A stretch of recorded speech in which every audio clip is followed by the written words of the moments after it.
Hey friends, welcome back to Reimagining Our Faith. As we continue to focus on the blessings of Pentecost leading up to Pentecost Sunday this coming weekend, today I want to invite you to think with me about the power to be witnesses.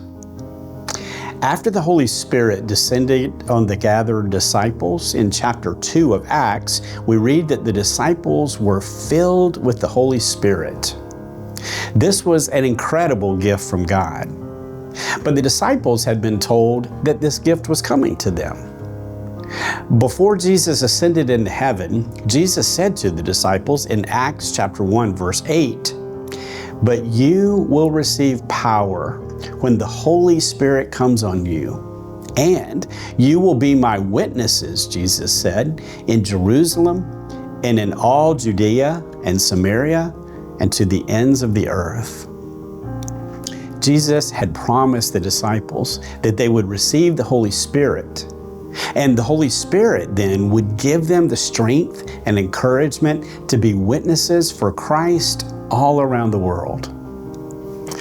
Pentecost is the fulfillment of the promise Jesus gave His disciples just before He descended into heaven.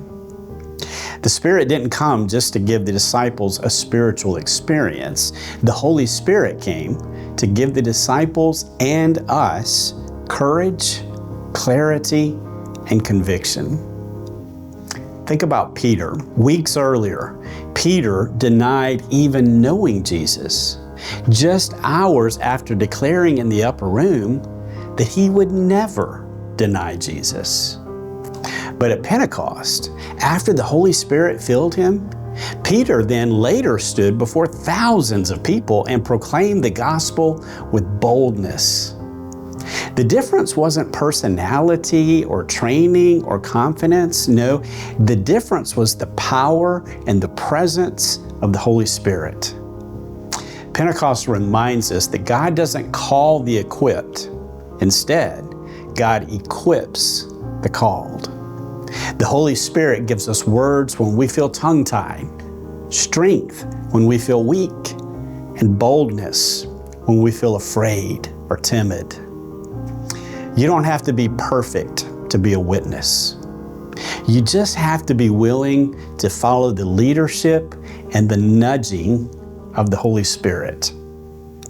The same Holy Spirit who empowered Peter also empowers you and me.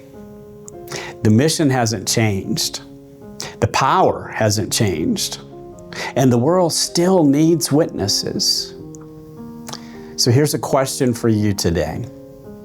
Where is the Spirit nudging you to speak, to serve, or to step out in faith?